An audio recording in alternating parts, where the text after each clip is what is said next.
Word Balloon is brought to you by the League of Word Balloon Listeners.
Welcome back, everybody. It's time again for another Word Balloon Live, the comic book conversation show.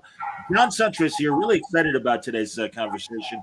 We're going to be talking about the great line of EC Comics that happened in the 50s. The son of the man who really created the comic book, William Gaines' father, was the originator of the comic book, Famous Funnies, 4 years before Superman existed. And son Bill with EC really kind of gave us a unique product that was cut short by idiots. And we all know that probably as far as the basics. But I'm really excited about talking about the history of EC and some of the other intricacies that maybe don't get discussed that often with three great experts, and they're all from the same family. It's the family Kronenberg joining us to talk about this stuff.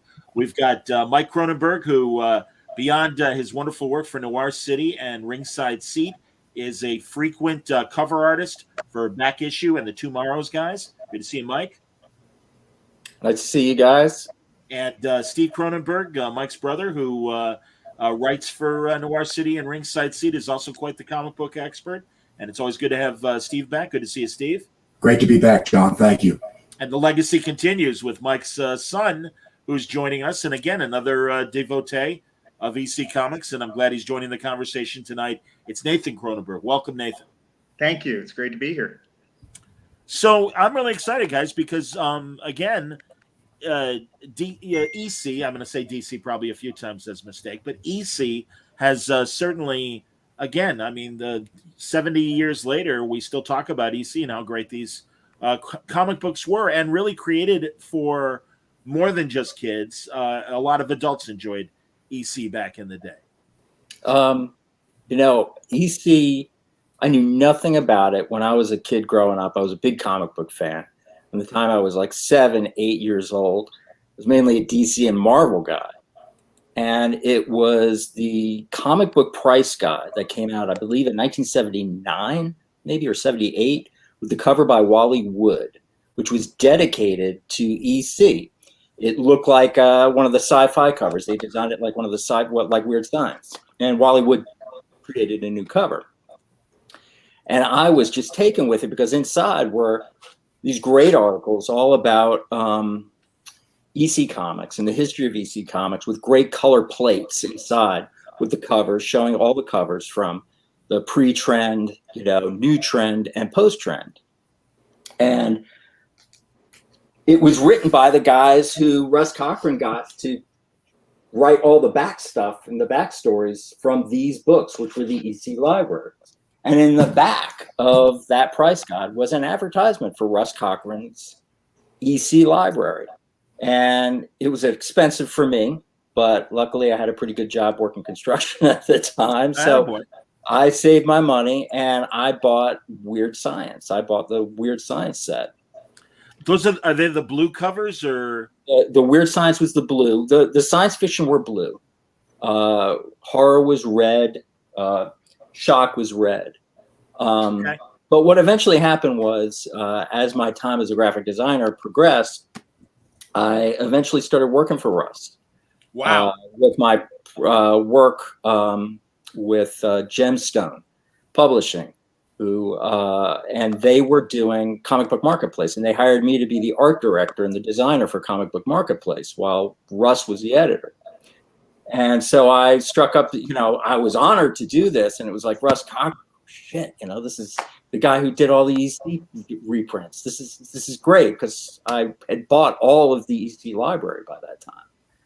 But the only thing that was missing at that time was Pictofiction. He had not done Pictofiction.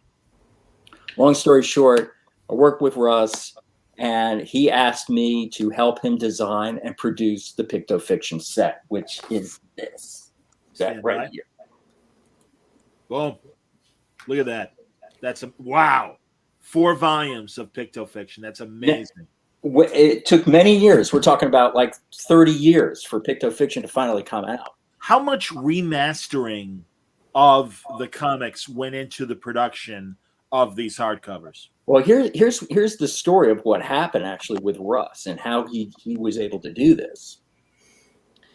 He was a big fan. He went to the EC offices and visited, and he had this idea. He was a college professor at the time, and he had the idea to go ahead and maybe start reprinting. At first, he wanted to do covers. He wanted to do portfolios, because in the 70s, portfolios were a big thing. I mean, all the artists, guys like Bernie Wrightson and Barry Smith and Neil Adams, Kaluta, all went on.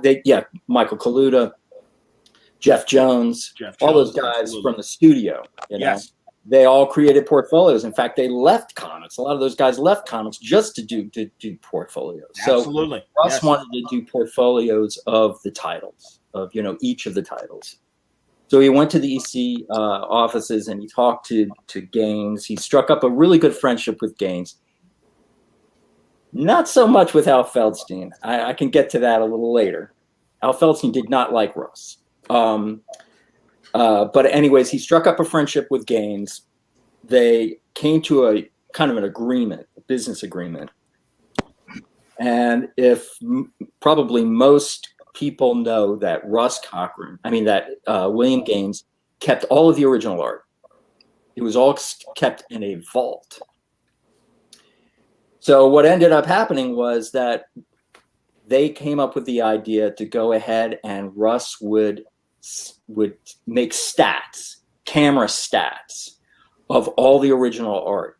Gaines allowed him to take the story like book by book, and go ahead in New York City, and he shot everything. I mean, it took a long time, but he was doing this like in the middle of sometimes he told me in the middle of the night he was doing this at print shops. This is the way DC and Marvel would do their reprints as well, and especially DC.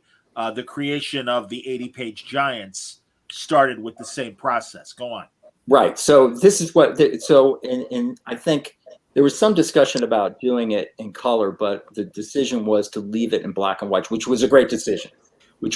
And he photographed it, not like the stuff that's being put out by, I guess, the big is it Dark Horse currently the artist editions that show actually the blue pencil, that he decided not to do that he just these are straight shots of the covers of the covers and the interior stories. And so he shot from the original art, and he was able to start working on these library editions. And he hired some of the best experts on EC, the guys who were creating the Squatrant fanzine and the Spa Fonts fanzines.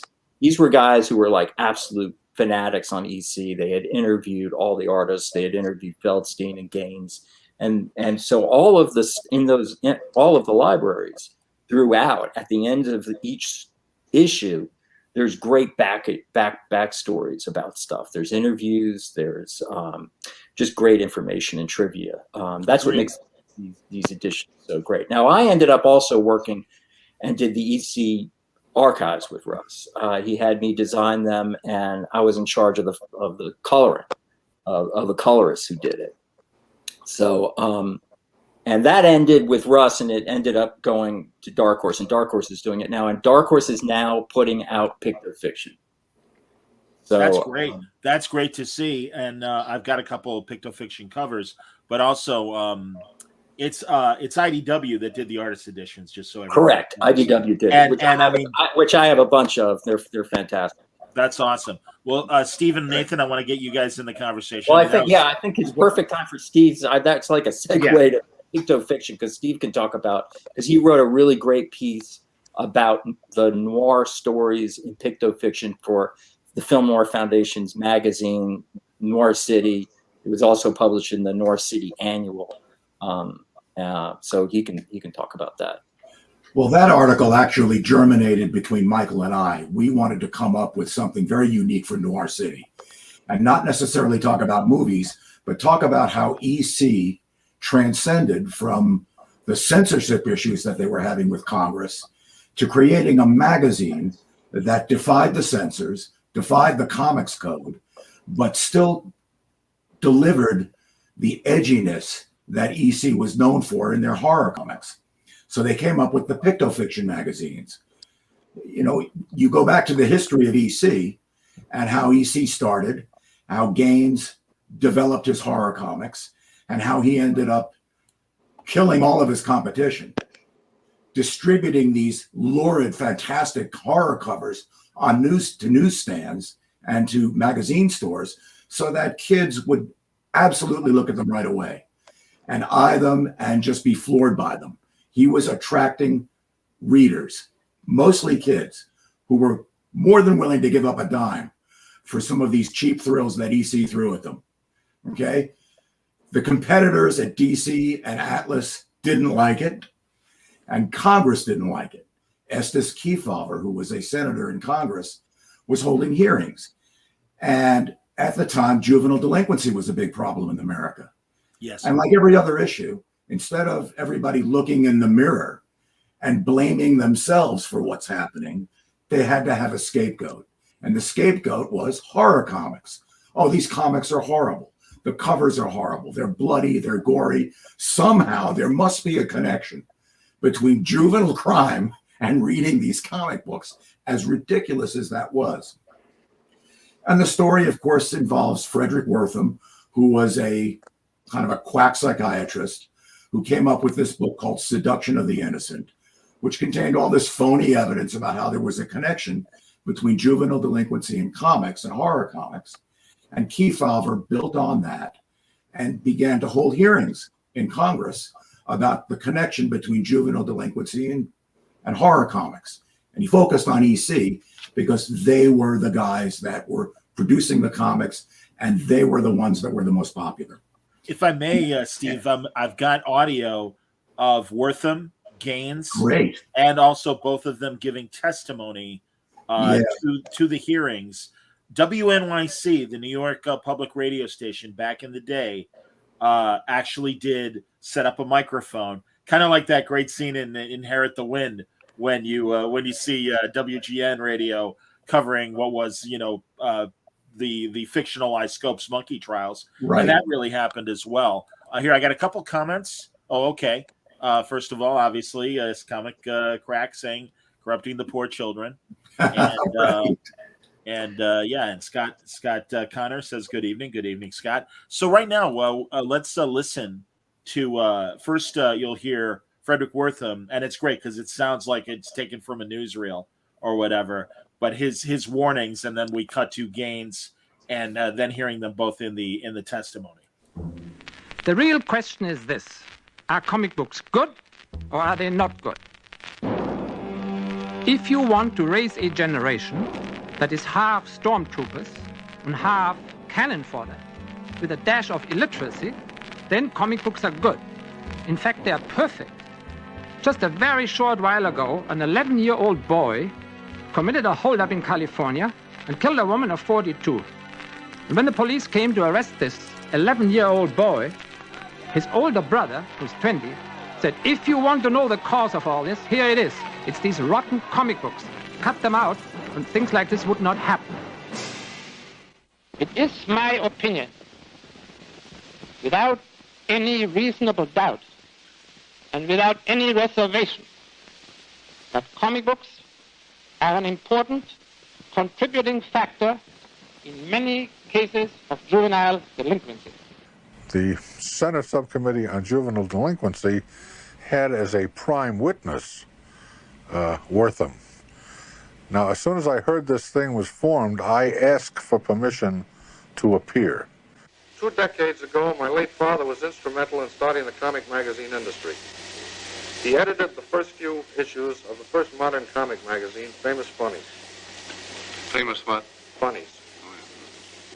I was the first publisher in these United States to publish horror comics. I'm responsible. I started them. Some may not like them. That's a matter of personal taste. It would be just as difficult to explain the harmless thrill of a horror story to a Dr. Wertham as it would be to explain the sublimity of love to a frigid old maid. What are we afraid of? Are we afraid of our own children?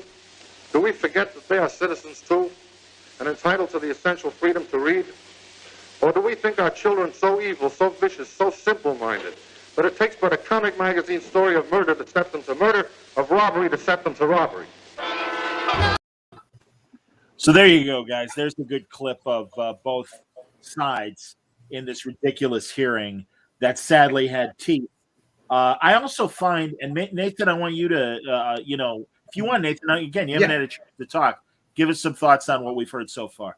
Well, the thing is that this idea that, the youth are too rowdy and that, there needs to be some kind of scapegoat. It's a story that keeps on getting repeated, right? Like, it was comics in the age of EC, and then it was violent movies, then it was violent video games, and when I'm an adult, or not, I'm already an adult, but when I'm older, it's going to be something else, right? You forgot hip hop and how Tipper Gore and well, not only hip hop, but really the record industry that was Tipper Gore's favorite category to shit on. So yeah, and just like that, where you have on the albums, the parental advisory, explicit content, the Comics Code was what came out of this. And the Comics Code, it's not a thing today, but I remember telling my friends about it recently, how it used to exist, and they almost didn't believe how conspiratorial the creation of the code was, because it really was a collusion between those who wanted to censor EC and Congress, but also Marvel and DC to stamp out the competition. Also Nathan, not just Marvel and DC, but the other competitors, the direct competitors, who were producing horror comics at the time, who EC was just outselling, and they were just outdoing. Who ironically were jumping on the bandwagon that EC created in the first place. Absolutely. They couldn't outsell EC. Go ahead, Nathan. Sorry. Well, and real fast, I also want to point out that the comic strip artists also piled on as a virtuous example of this is the clean and nice way to do comics. Yeah. And I mean, they were really punching down as far as, because being a comic book artist was like the lowest form. It was the lowest form of commercial art. Most of these guys were too embarrassed if they were at a party and they told, "What do you do?" They were too embarrassed to say what they did. Absolutely. So sorry, Nathan, please continue. Well, it just comes down to some of the provisions in the Comics Code, like you can't have weird in the title of your comic, right? Which was a dig at EC's science fiction line, which was called Weird Science and Weird Fantasy. I mean, the name weird being in a title, that's meaningless. The only reason why that would be there would be to cease those particular books from being published. So it's the censorship aspect, but also just the collusion aspect that really makes the whole hearing and the Comics Code this really disgusting sort of beast. Also, I'm sorry, Steve. I was going to say that we heard Gaines with a head of steam attack in his opening statement. Sadly, as he's even confessed as well, he kind of showed up on, and I forget the stimulant, the speed that he. Excedrin. He was on Excedrin because he was trying to diet. He was trying to lose weight. Yeah, and unfortunately, I think he kind of caught himself in a speed rush where they really destroyed him. Showing, in fact, I believe I have the correct image. I got to go back to my my pictures. Is it? Yeah, it's this one, isn't it? Yep. Right. This is the cover that they showed, and they're like, "So this is suitable for children?" And of course, for people listening, it's the Crime and Suspense Stories number 22 cover, where you see the bloody axe and the decapitated woman's head right there on the cover. So anyway, I just wanted to point out with the blood dripping from the lips.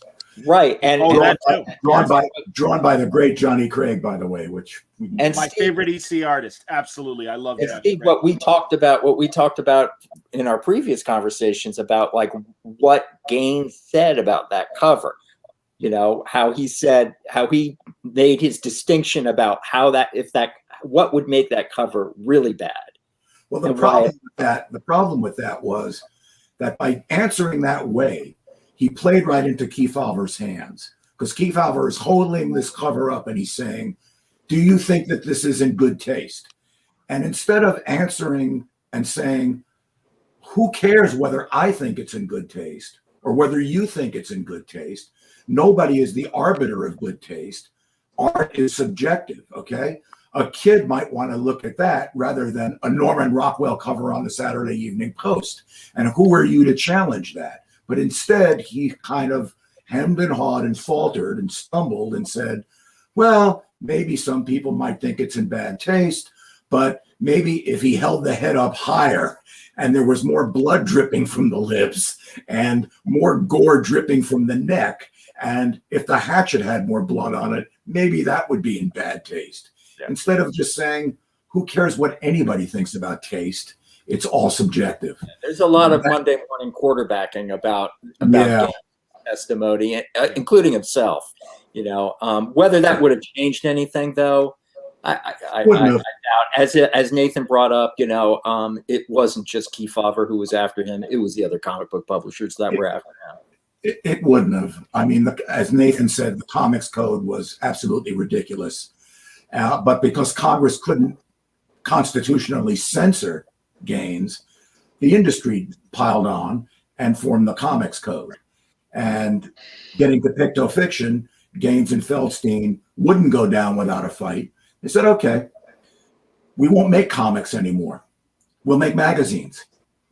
And we will make magazines that are largely text with black and white illustrations from our artists that people might consider a little more tasteful, maybe." And that gave birth to the Pictofiction series, which in turn gave birth to the graphic novel. Yeah, you know, again, it's so funny, Steve, because there are so many claims to what started the graphic novel, and I think that this is another early chapter before the phrase was coined. Right. I love the fact that they go back and it wasn't an EC book. I don't believe it was an EC book. Maybe it was. It rhymes with dust. That was not an EC book. Yeah. There you go. And that's Matt Baker and Arnold Drake. Correct. From around this period.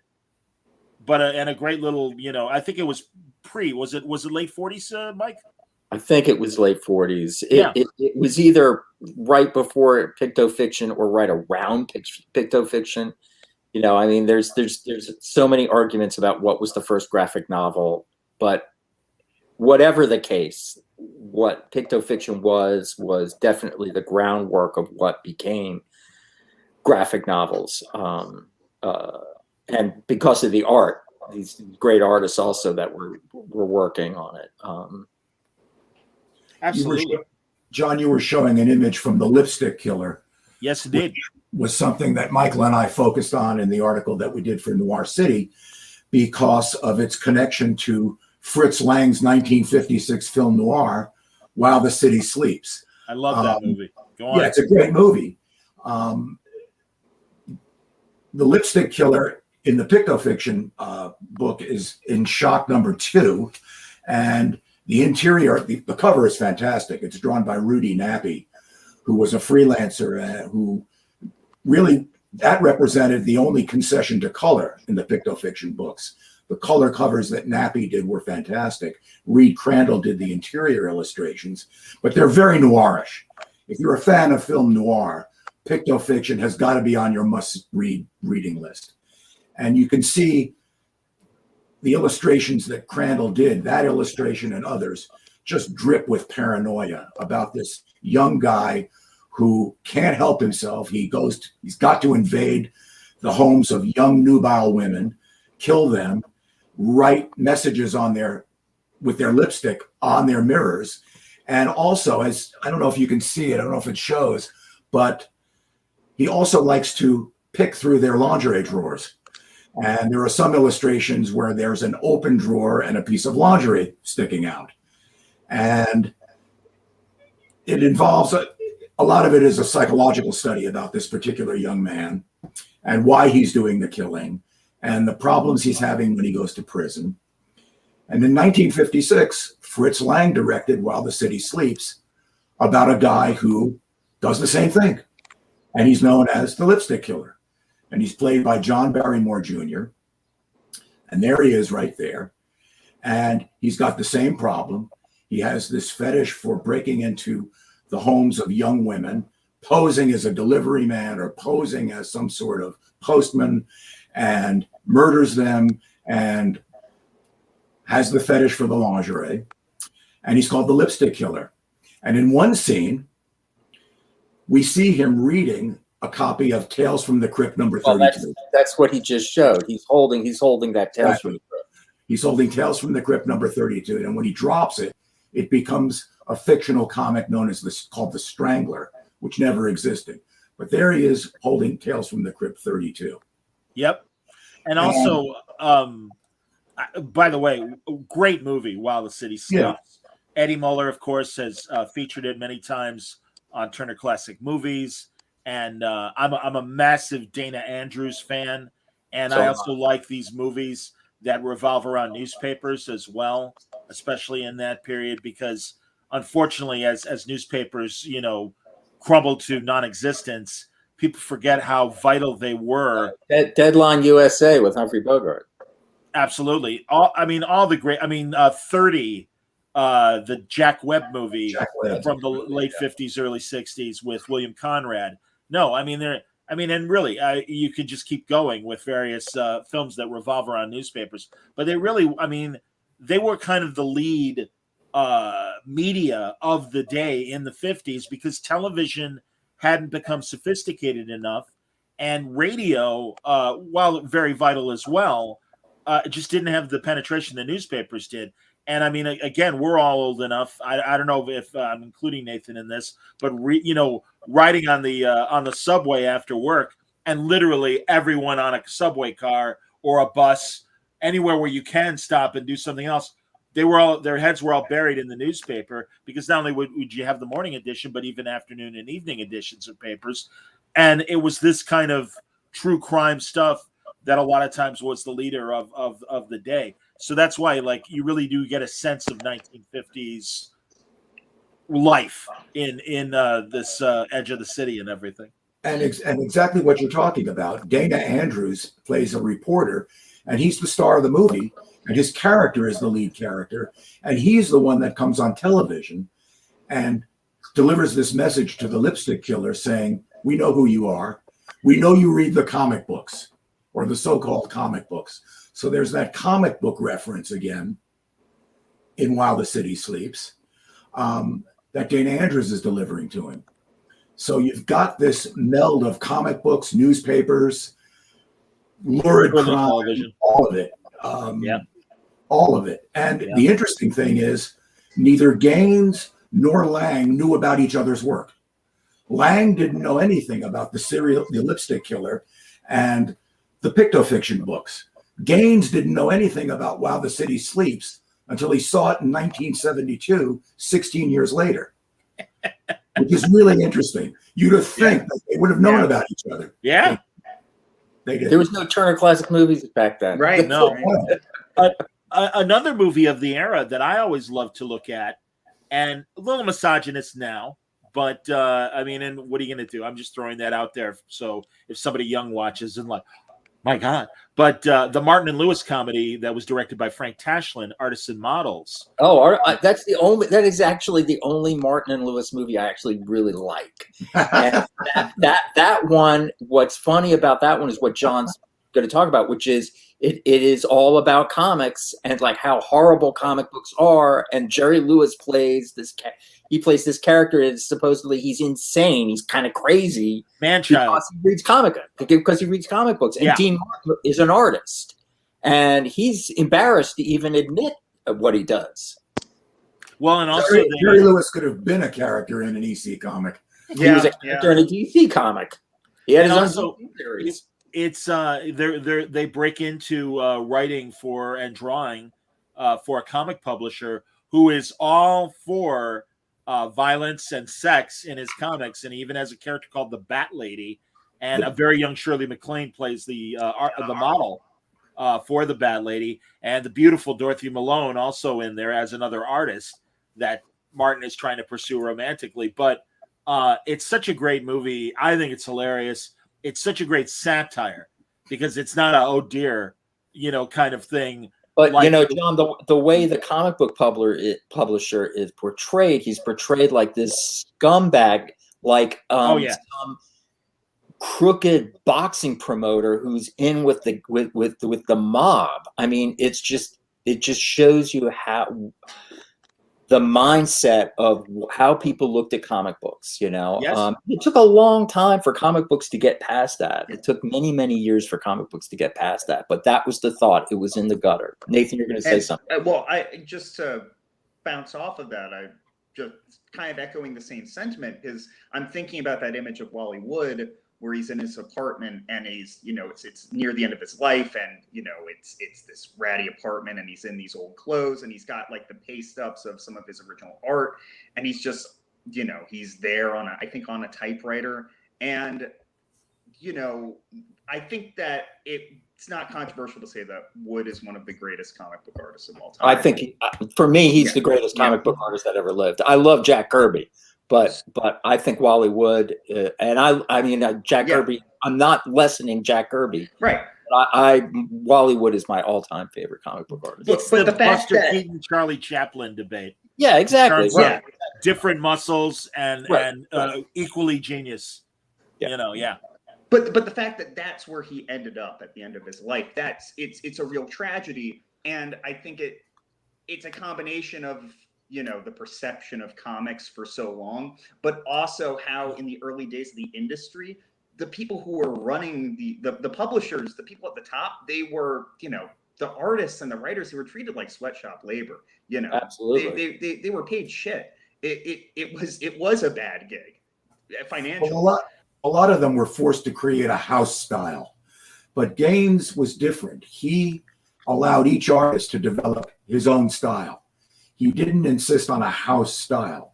Right. And that was one of the beautiful things about EC, that every artist had his own style. You could look at a piece of EC art and know right away that it was either Wally Wood who drew it, or Graham Ingalls, who happens to be my personal favorite, or Johnny Craig, who, John, you said that was your favorite, yes, or Jack Davis, any of them. We're looking at a Reed Crandall right now. And I know Nathan wanted to talk about this story. If you could put that back up, John. And before he talks about it, Carry On Death is the first Reed Crandall the first story that Reed Crandall ever drew for EC Comics. Wow. So I know this is one of Nathan's favorites. He was gonna talk about that. Well, I actually wanted to mention Reed Crandall earlier because I think it's really interesting how he really burst onto the scene for EC with Pictofiction. Because, Carry On Death, it's a shock suspense story. I'm not entirely sure on the timeline, but I'm pretty sure it comes like late in the new trend, right? And so Reed wasn't really doing that much art for EC, but the art that he does do is amazing. It really like it oozes like noir and paranoia in every story. And Carrion Death, I think this story particularly straddles the line between horror and noir very well. It's about this convict. He's on the run. He's being chased down by the cops, as you can see in these first couple of panels. The car ends up flipping. He's alive. The cop drags him out. He's knocked out, handcuffs him. And the cop is saying over the radio, you know, I got this convict. I'm going to bring him back to the station. By the way, bring the master cuff key because I don't have mine. And the convict hears that right as he's waking up, and he beats the police officer to death. And then he realizes there's no key for the handcuffs. I'm stuck here. I'm attached to this dead body, and I'm out in the middle of the Arizona desert. Where am I going to go? So he wanders through the desert. He starts hallucinating. The buzzards start following him as this body is being dragged along behind him and decomposing. He tries everything he can to break the cuffs, and it's just not happening. So finally, at the end, in his delirium, he says, all right, I'm going to lie down. I'm going to let the buzzards pick the bones clean of this police officer. And then once he's all gone, I'm going to get out of here. And when he opens up his eye, he lies down, he closes his eyes, and when he opens them up, he sees that the buzzards are eating him too. And that's how it ends, with this really, really famous panel of a buzzard plucking his eyeball out as he thinks his last thoughts. It's an amazing story. Yeah, it's great. It's one of the all-time greats. It is great. And it's classic EC. It's a really classic EC story. Yeah. And they adapted it for a Tales from the Crypt. You know, the Tales from the Crypt HBO show adapted a lot of Gaines and Feldstein stories. Yes, from all of the titles, not just from Tales from the Crypt and not just the horror titles. And that was one of them. And that had Kyle MacLachlan was the Twin Peaks. He played the guy who's the guy on the run, the criminal. That's awesome. Let's go around the horn, and I'm glad you mentioned Feldstein. I want to get into him, and we certainly have a great shot of some of the EC, if you will, the bullpen. Here we go. And there's Feldstein in the middle. That's Gaines. Who's that on the left? Johnny Craig. There you go, Johnny Craig. Shame on me for not recognizing him. But like I said, Johnny's my favorite artist. We'll talk about Feldstein in a minute, but everybody give your favorite artist. I'd have to go with Graham Ingalls. Being a horror fan, diehard horror fan, I fell in love with EC's horror comics. Do we have a Ingalls image, Mike? Did you send me one? Yeah, Pictofiction, the one about Alter Ego, stand by. And also the one about, look at that. Look how lush that is. That's amazing. The other one about the old man who wants to get the money from his friend. Oh, sure. Dead right. Dead right. All right, I'll look for that while we're talking. But there's right. What I loved about Ingalls was not just the fact that he could portray rotting corpses better than anybody, moldering corpses coming out of graves. All of his characters looked tortured. They all looked like they were psychologically tortured in some way, and that they were concealing some kind of terrible secret. And even his normal characters looked abnormal. They looked like they were in agony in some way. And in Dead Right, he shows that, but in a lot of the horror comics, he shows that too. There it is. People's faces melting, distortion, hallucinatory images. Ingalls was a terrible alcoholic. And the rumor that I always heard was that his art, a lot of it was done while he was in the throes of the DTs, while he was hallucinating, which makes a lot of sense if you look at any of Ingalls' work in the horror comics. But Ingalls, like Wally Wood, and Michael and Nathan were both referring to this, hated his work in the comics, hated his work with EC. And when he left EC, he burned all of his EC comics.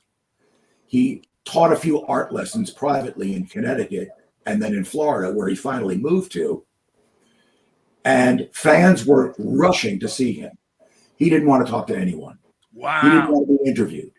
He didn't want to have anything to do with EC. And he even wrote a letter to Gaines and said to Gaines, keep these fans away from me. Tell them I don't want to talk to them. I don't want to see them. If they come on my property, I will consider them to be trespassers and I will sue them. This is, he wanted to be seen as a fine artist. And he ended up being content with drawing Florida landscapes that hung in bank lobbies and hotel lobbies. He absolutely disdained all of his great work with EC. Amazing. These guys just didn't realize what brilliant. Well, and Russ eventually got in touch with him and had him paint some paintings of the Old Witch. One of which you owned at one time. I owned it at one time. I did end up liquidating it, but I did own an Old Witch painting that Russ had commissioned him to do. Wow. They were rather subdued though. Very. But in comparison to what he was doing for EC at the time. In comparison to what he was doing with EC. Sure. I mean, look, as far as I'm concerned, we can go back to this whole thing about taste. I would rather have hanging on my wall an original Graham Ingles piece than something from Norman Rockwell or even something from Picasso, to be honest with you. I hear you, man. Before we get to the Mike's and Nathan's picks, San Diego Comic-Con every year when it's in person has an amazing booth that is filled with original paintings of these kinds of illustrations, both covers and spot illustrations that were in the magazines. And my God, you can get, I mean, they're not cheap, but if you've got the money and stuff, I mean, you're really looking at quality like this and McGinnis and his contemporaries. John, if you can bring up the Johnny Craig painting that I had, which is the werewolf painting, that's stand by. I'll get it, grab it, continue. That's Steve's painting. That's great, man. Yeah, I'm fortunate. Yeah, I'm lucky enough to actually own that painting. I got it many years ago at auction, and it's Craig's redoing of the werewolf cover from Crypt of Terror, number 17. That's great to hear. And not the original. We are also in agreement with Ed Brubaker, who always cites Johnny Craig as his favorite EC writer and artist. I know Eddie and I have talked comics, a lot, and Craig, of course, is his favorite. Also, I mean, Johnny Craig is a lot of people's favorite. Johnny Craig is wonderful. That's great, man. He is the great. I would say he's the greatest crime and noir kind of crime artist in comic book history ever. Did I say Brubaker? I hope I said Brubaker and not. Yes, you said. Okay, because I know Eddie Muller obviously too, and I don't know what Eddie's. Eddie's favorite is as I said, Eddie's favorite. That's where I was confused. Okay, that's cool. That's awesome. So excellent, man. And Jakuro is saying hello to everybody.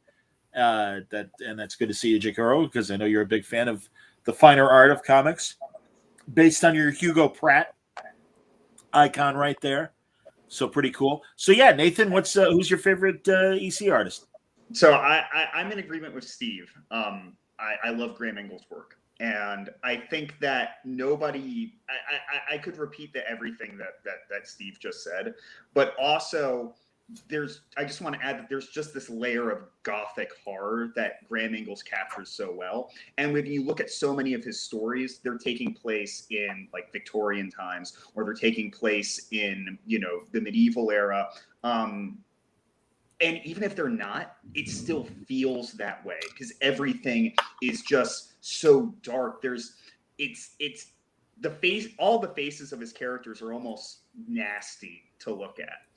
But alongside Graham Ingles, I mean, I give so much credit to Wally Wood, obviously, and also Jack Davis. I don't think that anybody there's this line that Jack Davis walks so perfectly between horror and comedy, and I think that that's what helped make the Crypt Keeper take off so much. All of the personality that he added to that character. That's why Tales from the Crypt and the Crypt Keeper, that's the face of that show. But all of Jack Davis's stories, he can draw some amazing monsters, and he can draw some amazing horror scenes. But there's always just that perfect little tinge of humor that I appreciate so much in his work. Did you send me any Jack Davis? I did. I did the splash page for the Steve. What's the story on Screenplay for Murder. Screenplay for Murder? Screenplay Right. for Murder. That was Right.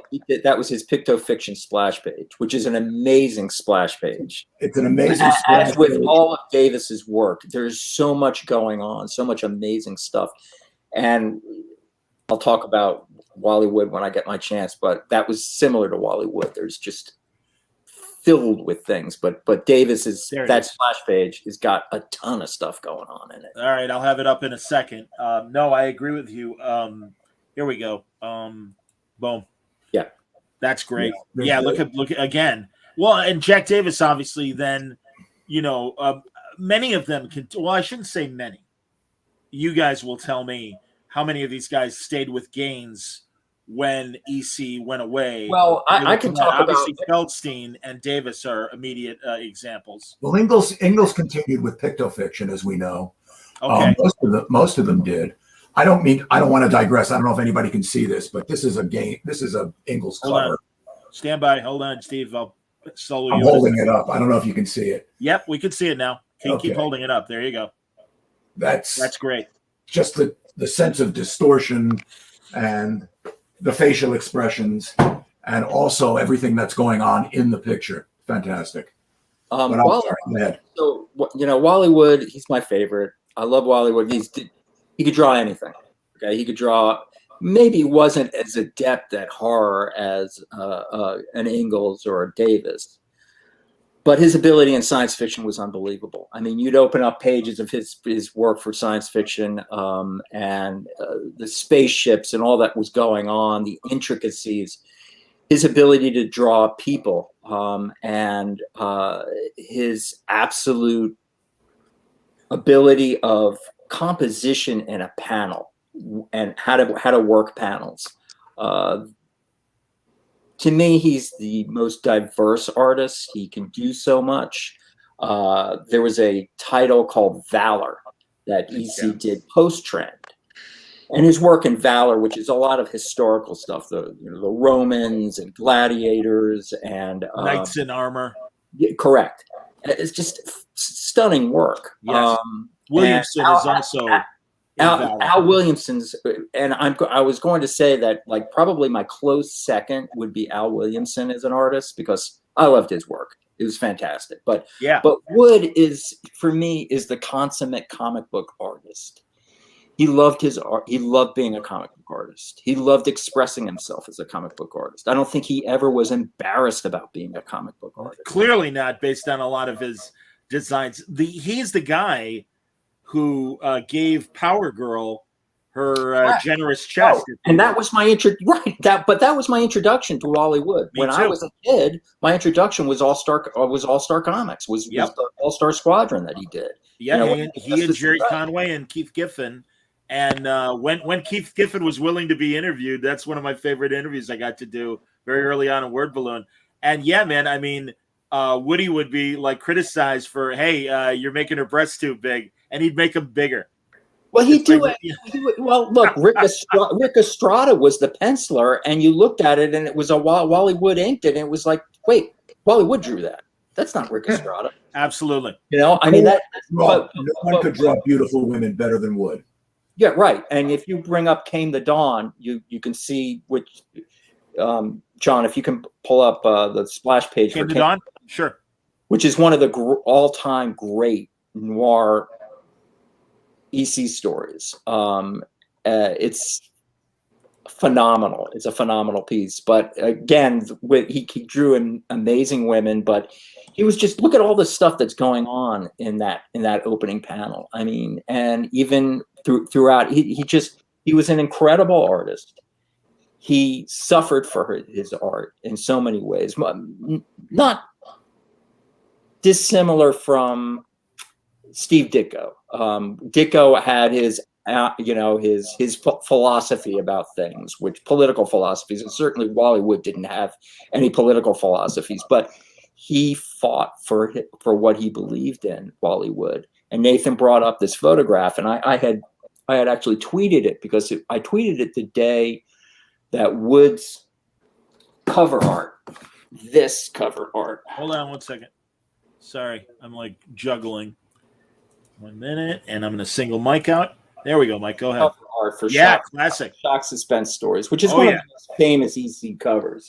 Yep. Recently went at Heritage for $485,000.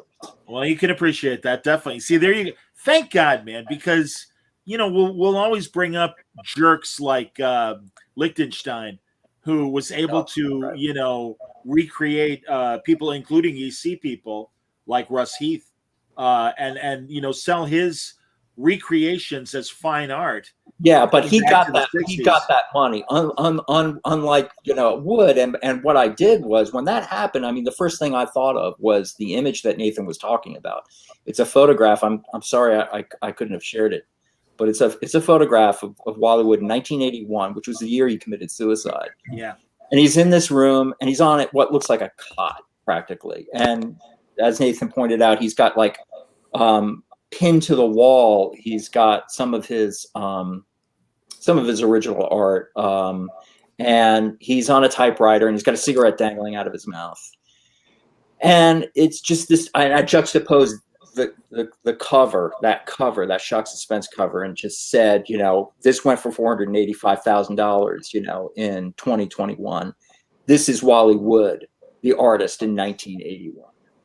I'm looking up the photo. Keep going, guys. And John, you brought up, who stayed with Gaines? And Wood did not stay with Gaines after everything collapsed and MAD was going on. When Harvey Kurtzman left, and he had that fight about ownership of MAD with Gaines, Wood went with Kurtzman, and he worked with Kurtzman, and he was very upset. I know Wally Wood didn't like giving up his original art.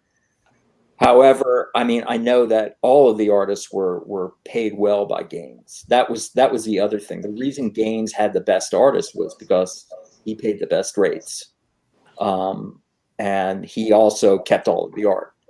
Something else people might not know. Well, that's not the picture, but that's pretty close. That's near the end. That's probably Wally Wood in 1980 or 81. Yeah. I was going to mention real fast, because while we're talking about Wood, and in a book you can get both digitally and physically, Jakuro says, I want to read Wood's canon sometime. Well, here you go. Hold on. Yeah, by all means, grab it, Mike, because, I'm a massive fan of canon. There we go. Yep. And you can see everybody. It's in the widescreen format. It is fantastic. It's incredibly misogynistic. Absolutely. Very sexist. Very much so. And the art is amazing. The art is amazing. It was done. Help me out, Mike. What was it? A military magazine that it was featured in? I can't remember. I can't remember. I mean, it had this underground. I mean, it's all about kind of a soldier of fortune. He's like a mercenary soldier of fortune. Exactly. He's in Asia. There's a lot of bad stereotypes in there, along with a lot of naked women. Yes. And again, if you can handle it, I recommend it for the art, because the art is just the art is phenomenal. But what maybe a lot of people don't know about EC is that Harvey Kurtzman, not Harvey Kurtzman, excuse me, Al Feldstein actually laid out all of the pages. The artboards were given to the artists with everything laid out, the panels all laid out. Wow! And of course, EC is known on these pages for, Feldstein with these amazingly long, captions. Yes. Very wordy captions, and all of that stuff was there. And a lot of times what the artists had to do was, all of the artists, they had this very small area to create their art. And they did amazing stuff with the limited amount of space sometimes that they had. The one guy who did rebel was Bernie Krigstein. And he would redraw the panels and do it in his own way. I think Wood do that also from time to time also. I am a massive Feldstein fan. And of course, Feldstein was an artist. That's, Yeah. people should know. Al And Feldstein did excellent work. Yes, he was. He was a great. And that's what I was going to say, guys. And you guys are much more deep in the grains of EC. I always feel that as people, talk about the various artists and stuff, Feldstein is always kind of left off the list, in my opinion. And it's a shame because he was so important as a writer and also as obviously a guy giving the breakdowns to the artists to follow, but then also subsequently his work on Mad. And I just think all of his contributions to the Gaines empire, it's like if as a comparison, I would almost say he's Roy Thomas to Gaines's Stan Lee. Yeah, Is that fair? Yeah. I think that's. I love his artwork for the annuals, for the horror annuals, the Tales of Terror annuals that cost $0.25 and would anthologize the best stories from the horror comics in each year. This is number 1. Wow. And that's Feldstein. And he does a great job with this cover. And I think about Feldstein's art because I started reading EC with the science fiction stories. I remember when I was just a kid and, my dad started working for Russ. He said, okay, you can like pick one set of EC stories to start with, and they're all going to come to the house. And I looked through the list and I said, okay, I'm going to start science fiction. And Feldstein did a lot of those science fiction stories, and a lot of his science fiction monsters, they're iconic to me. And I feel like a lot of that, of course, there are plenty of iconic EC science fiction artists, but Feldstein's monsters, they show up in a lot of those early issues, and they're great. He's got work on a lot of great stories, and yeah, I would agree with you. He really is underappreciated as an artist. There you go. And as I just put the caption up from, I'm showing a picture again of Craig, Feldstein, and Gaines, and Feldstein's there in the middle. I got to meet Feldstein before I started doing the podcast, and I did reach out to him in my early days of the podcast, but sadly, he's like, I'm kind of done talking about this stuff. And I'm like, all right, I respect that. But I did get to meet him at a convention.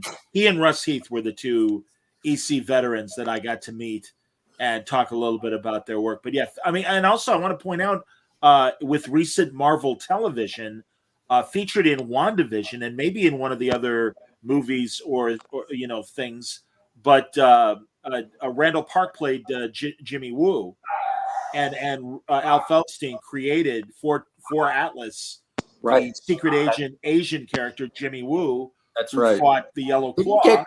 Did they give Feldstein credit at the end? Did they put him in the thanks?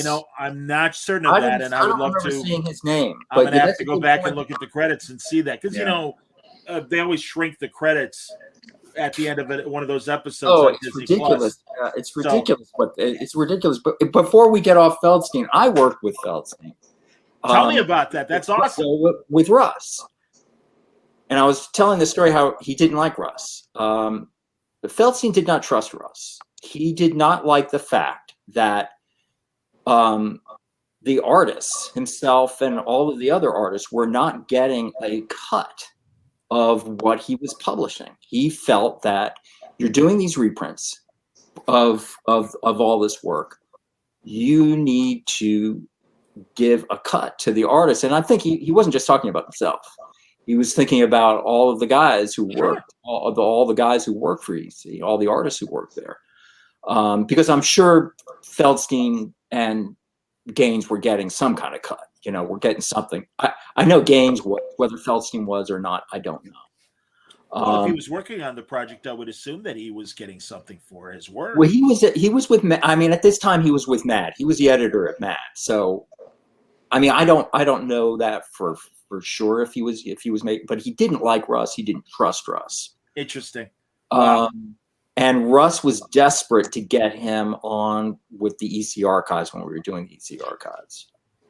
And Russ kept saying, I gotta get Feldstein. I gotta get Feldstein. And Russ had this idea to create these high-end versions. He wanted me to create this high-end version and design this high-end version of the EC archives.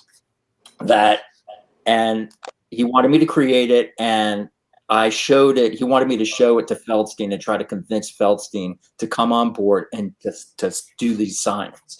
So, needless to say, he did end up coming on board. And what we created were these really cool clamshell box. Yes, I remember. And they come with like archival gloves. Isn't that fantastic? Yes. So it has these archival gloves in it, and then you open it up, and it's. I designed this cover. Wow. This cover to try to impress Al Feldstein. This wraparound cover. Sure. And inside, it's our standard. Sure. What we did are our EC archives, but what's nice is that. At least this one, well, I don't have number one with me. I pulled down number two. This one's signed by Al Williamson. So Al Williamson did them, and the first edition, volume 1, Feldstein ended up doing. Wow. I have volume 1, Michael, if you want me to show that one. You can if you want. Yeah, I mean, sure, I'd like to see grab volume it. 1. That'd be I'm glad great. Michael mentioned the cover, because if he wasn't going to mention it, I was going to mention what a spectacular job he did on that cover. That is a leather-bound cover. And he did an incredible job creating that collage of EC science fiction images. Absolutely, Let me pull out volume 1. I am surrounded by all things EC for this tonight. I appreciate that. So, That's great. Hilarious, man. here's my set of gloves. Very nice. He's digging it out. I don't have the mask, but I have the gloves. And here is the cover that Michael created for 1. Yeah. Look at that. That's amazing. Flip it over, man. Yeah, show the back too.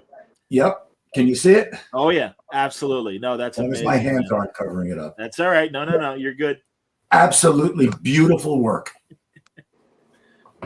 No, he was, and that's why, like I said, I always feel like he's kind of unsung. My buddy John Terendi, when I first started Word Balloon, my initial idea was, let's do a documentary.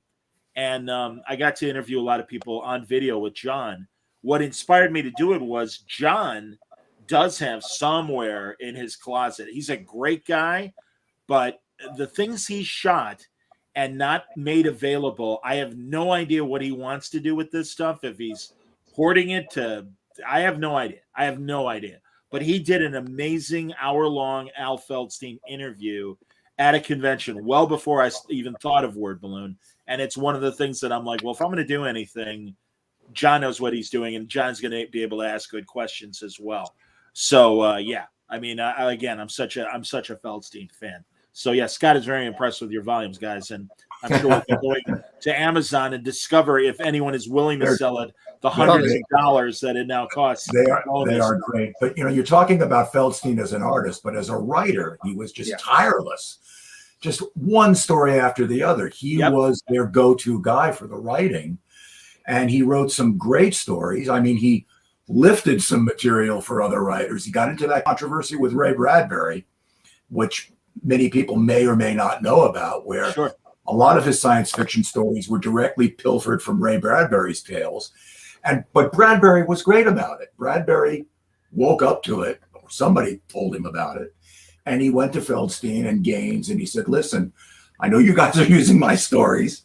You're not giving me any credit. Okay, I'm not asking for any money. I'm not going to create any litigation. But in the future, would you mind crediting me when you lift one of my stories, which they started to do. We even showed they also paid him. They were paying him. They did, yeah. I was going to say, I thought real gentleman about it. Yeah, I thought he was kind of nice about it. Like, I think you might have forgotten to send me that check for the exactly. adapted. Exactly. And also, earlier, Mike showed one of the science fiction covers that does credit Bradbury. You're right. I agree with you, man. I'm glad. I again fascinated by the period. All the old time radio shows that were coming out in the 50s, X-1 and Dimension X, 2 different shows, but they would also adapt a lot of great science fiction short stories and stuff. I don't know if they ever adapted any EC stuff, but yeah. Oh, that's interesting. Roberts 100 says when you're put to task as the workhorse, sometimes you have to take ideas as they come. True enough. Yeah, but And the way the two of them worked, Gaines and Feldstein, was that Gaines, who was hooked to Dexedrine, couldn't sleep at night. And what he did was read, and he read the pulps for the most part. He read old paperbacks and pulps, and he would write down on index cards just springboard ideas. They were called springboards. And these ideas, and then he would meet with Feldstein, and he would tell Feldstein these springboard ideas that he had. And then Feldstein would go off and start writing. He would create a horror or science fiction story. Yeah, that's exactly how Feldstein was describing those, as he said, springboards. Absolutely. No, again, incredible writer. And these stories, most of them 8 pages, 10 pages, less, more. 7 pages. It's usually like 7 to 8. It's 7 to 8 pages. A compact deal. We're talking about the influence that other writers had on him, but we're not talking about the influence that he had going forward on media. He did a story called The Ventriloquist's Dummy. And it was about this ventriloquist who is marveling his audiences. He's got this dummy, and the dummy does the whole bit where he's flirting with the women and all that. And this guy is having a fantastic career with this dummy. And everybody's wondering what's going on with this guy, because he always has his left hand covered in a woolen mitten. And what is this? What's going on here? And finally, it's revealed that he's got his hand covered in a woolen mitten because the dummy is an outgrowth, a creature that has grown out of his hand that he is dressing up as a ventriloquist dummy. And I'm thinking, well, he took a little bit of this from maybe that movie Dead of Night with Michael Redgrave, where he plays the ventriloquist that has the dummy that comes to life. But there were so many other dummy ventriloquist stories like that flowed directly from what Feldstein did in that story. Twilight Zone. Zone. The movie Magic with Anthony Hopkins. Right. Magic with Anthony Hopkins. Twilight Zone. And the Manster. Let's not forget. The Manster was the other one with the Hunchback, where Feldstein wrote this story and Ingalls illustrated it. And Ingalls illustrated the ventriloquist story, where the guy is walking around and he's got this humpback. And everybody is saying, something's wrong with this guy. There are murders going on here, and what's going on here? Don't go near this guy. He's in this village by himself, and it turns out that the hump is actually a mutated congenital twin that has grown out of his shoulder and is attacking people, biting them to death. And as Nathan said, a direct outgrowth of that, no pun intended, is a movie called The Manster, which came out in 1962 about a guy that's injected with a serum by a mad doctor, and another head grows out of his shoulder. I recommend everybody should see that movie because it's a classic horror film. It's a Japanese-American production, which is really fascinating. Yeah. But Nathan, I know you wanted to talk about one of my favorites was Bum Steer and the influence. Well, before we get to Bum Steer, I just want to acknowledge another ridiculous but fun demon ventriloquist dummy story to watch. Fantasy Island had Annette Funicello as a ventriloquist and a smart ass dummy. Really? No kidding. And it's awesome because it is so ridiculous. That again, if Roku or wherever they're showing Fantasy Island on demand, much like Roddy McDowell playing the devil fighting Mr. Rourke. Rourke, my old nemesis, Mr. Rourke. Yeah, of course. The demon, Lucifer's afraid of the guy in the white suit. Absolutely. There's also a horror film, a British horror film called Devil Doll. Devil Doll is really actually is alive and comes. Walks around, murders people, and then jumps back into bed again. Doesn't the ventriloquist, doesn't the dummy imprison the ventriloquist at one point? Yes. Yeah, it's a pretty scary movie, actually. It's a very scary movie. Really eerie. Freaky fucking movie. So is it Alter Ego? Is that what I'm looking for right now for the splash? I didn't include ventriloquist. So Nathan, no. I know Nathan wanted to Oh, Bum Steer, I know. Oh, Bum Steer. Okay, Actually, great. before- Because, yeah, I was before going to talk say. about Bum Steer, before I talk about Bum Steer, another science fiction EC story that I'm reminded of that I really like, speaking of puppets, is actually the story called The People's Choice. Oh, right. With Yes. This, it's about this like swamp. Okay, there's this like kids show, which is apparently a reference to Kukla, Fran, and Ollie. Kukla, Fran, and Ollie. Nathan, before what my is the time. number? Weird Science what? And I'll grab it. I think it's 15 or 16. But basically, one of the puppets is this alligator, and he does this little bit where he says, vote for Allie K. Gator as president. And all across the country, neither of the candidates are like that much. There's some message for today. And everybody does a protest vote of Allie K. Gator. And so, Congress is up in arms, and they invite the person who's behind the puppet to come in. You're the president now, right? And he says, no, I'm not the president. This isn't a puppet. This is an alien attached to my arm. And then the puppet starts talking and says, now I'm the president. And all of these other aliens come to Earth, and they attach themselves to people's arms. And, now we're ruled by these crocodile puppet aliens. That's awesome. Who drew that? Joe Orlando drew that. Orlando. Oh. Okay.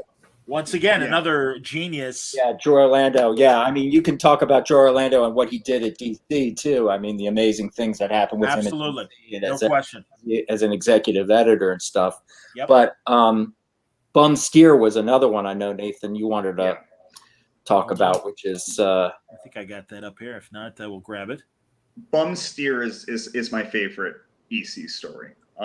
It's, I think, one of the first science fiction stories I remember reading, and it's just such a classic, science fiction twist ending. It's really got it all.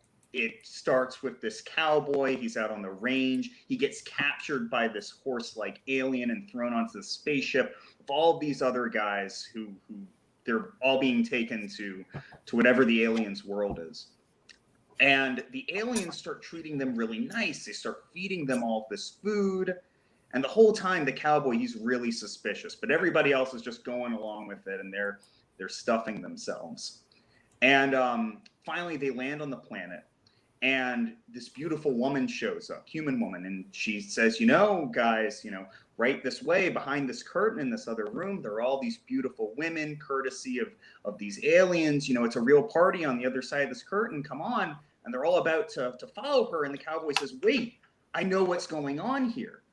When we herd cattle, we take them to the range, we fatten them up. And, of course, if we try to just kill them outright, they'll know what's happening. So to lead them to the slaughterhouse, we use, this female cow in heat, lead them on, and when they get into the room, we stun them on the head and slit their throats with a knife.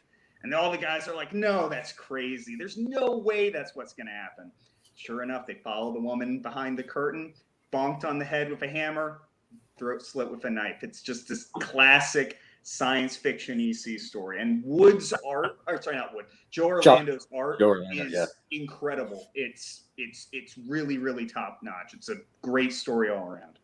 Yeah, I love that story. And every time I see To Serve Man, the Twilight Zone episode, I was going to say, I think of this story. Sure.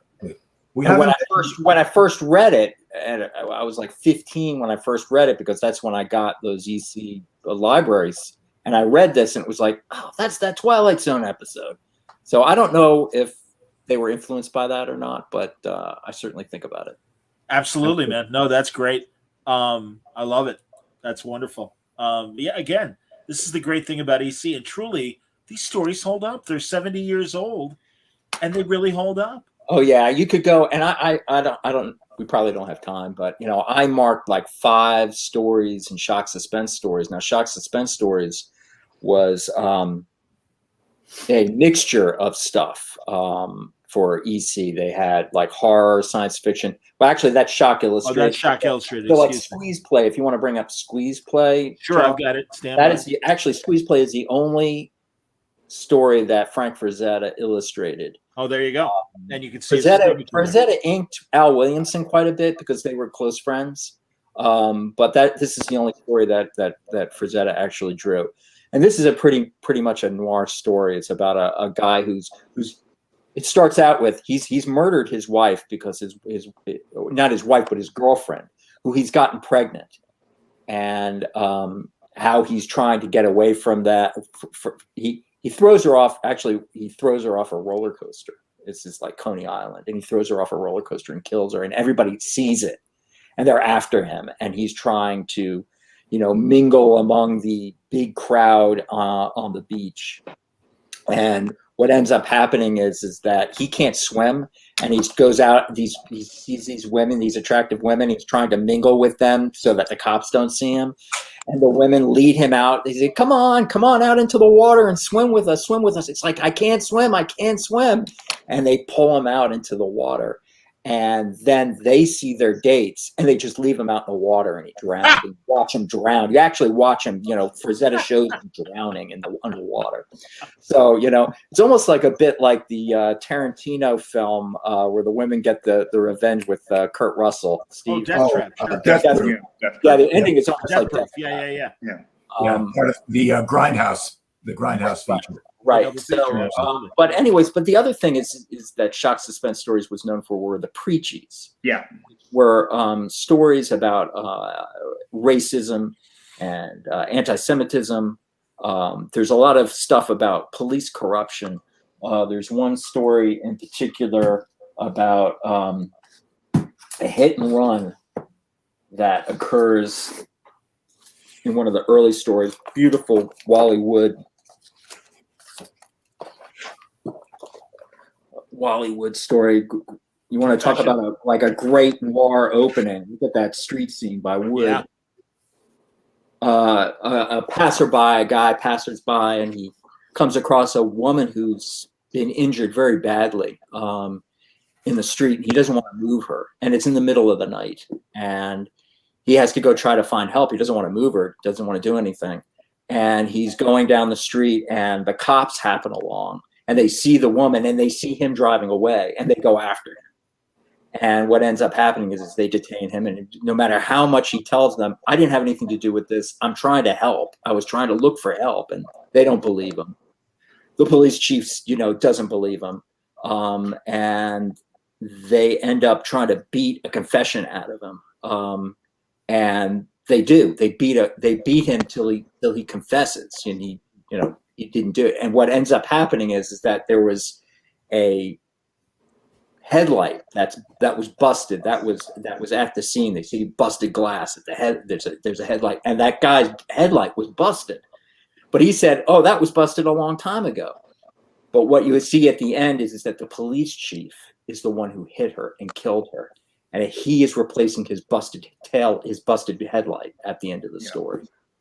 There's another one about a woman who was raped, and you don't see who raped her, and she is told by the guy who's attacked her, if you say anything about this, I'm going to kill you. I'm going to find you and I'm going to kill you. And what ends up happening is that the cops get a guy who's a stranger in the town, and he ends up being fingered by the cops, and there's a mob there, and they end up getting to him, and but before that, actually, the cops again force a confession. They play a good cop bad cop thing. The chief of police forces a confession, and then they let the people come in and end up beating him to death. Very much like Try and Get Me, which is a very famous film noir movie that the Film Noir Foundation restored with Lloyd Bridges. But in the end, the cop says, talks to the girl, and he says, I'll take you home. I'll make sure you're safe. Don't worry about what's happened here. Everything's all over with. And he says to her in the car, remember what I told you. If you ever say anything, I'm going to kill you. Wow. So this was the kind of stuff that EC was doing. I mean, no other comic book publisher. Nobody else was even thinking about doing this kind of stuff. So you had Kefauver and you had Wertham saying the things about them that they were saying, and yet they were producing important stuff. that no one else dared to write about or depict. Here's a shot of the hearing.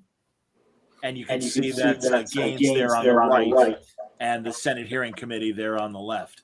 So, and examples of the comics on the bulletin board that were damning the industry. No, it's interesting. And again, Nathan, as you mentioned, the Comics Code. Stan Lee would tell great stories about the Comics Code, and especially during this 50s period. And he was describing a Western sequence where the woman from the Comics Code Authority said, the puff of smoke from the gun is too big. Can you reduce the size of it, because that's less violent? Yeah. I mean, just crazy shit like that. And truly, the code lasted until, for people who may not remember recent history, it lasted till like 2005 or 6 before it finally was abandoned by the rest of the publishers. So this is an organization that really did last for, if not 50 years, almost 50 years. They were like the Breen office for the movie studio. They were like the Breen office for the movie studios. Yep. They'd sit and cut things out of scripts because they thought that they were offensive. Well, the very famous EC science fiction story, Judgment Day. I was actually going to mention, because we were talking. Yeah, if you want to go ahead and talk about why. Did you give me an image of Judgment Day or no? I can. No problem. I can grab it. I'll grab it. Okay. It's this story about there's this human astronaut who goes to this alien world, and I think it's all machines on the planet. And he goes and he sees their society's very, very advanced, except there are yellow machines and there are blue machines. And he sees that all of the blue machines, they are treated really poorly. They're forced to live in slums, and their society is fantastically advanced. Like it's your standard science fiction stuff. And so the whole time, the astronaut, you never see his face, and he's with like the envoy from this world. And at the end, he says, no, you can't join this federation of planets. Your civilization isn't ready. And the envoy's like, why aren't we ready? We're so advanced. We have all of this stuff. He says, until you understand that all life on your planet must be treated equally, you just won't get it. And so at the end, the last panel is the astronaut takes off his helmet, and you see he's black. And, it's got this famous, I think it's Wood, image. It was Joe Orlando. That's Joe Orlando as well. I keep on not giving credit to Joe Orlando. Yeah, because Joe Orlando was a protege of Wally Wood. Yeah. But the beads of sweat dripping down his face, and it's a really powerful panel. But the Comics Code, they said no, can't show that. Of course, if you can't show that, you defeat the whole purpose of the story. Why everything's lost. Why they didn't want to show it was because of the sweat dripping down his face. Yep. Now that was when it was reprinted in Incredible Science Fiction. It was originally in one of the pre-trend where it was shown, without any censorship, and I guess they decided to show it to reprint it again, and that's when the code came down and said you can't show it because of the sweat. You need to take the sweat dripping from his face off. The code was just so boring. We've talked about a lot of artists, but we haven't mentioned George Evans. And I like George Evans quite a bit. And one of my favorite George Evans stories is Bedtime Glory. We don't have the image, but I have the original art. Okay. Wow.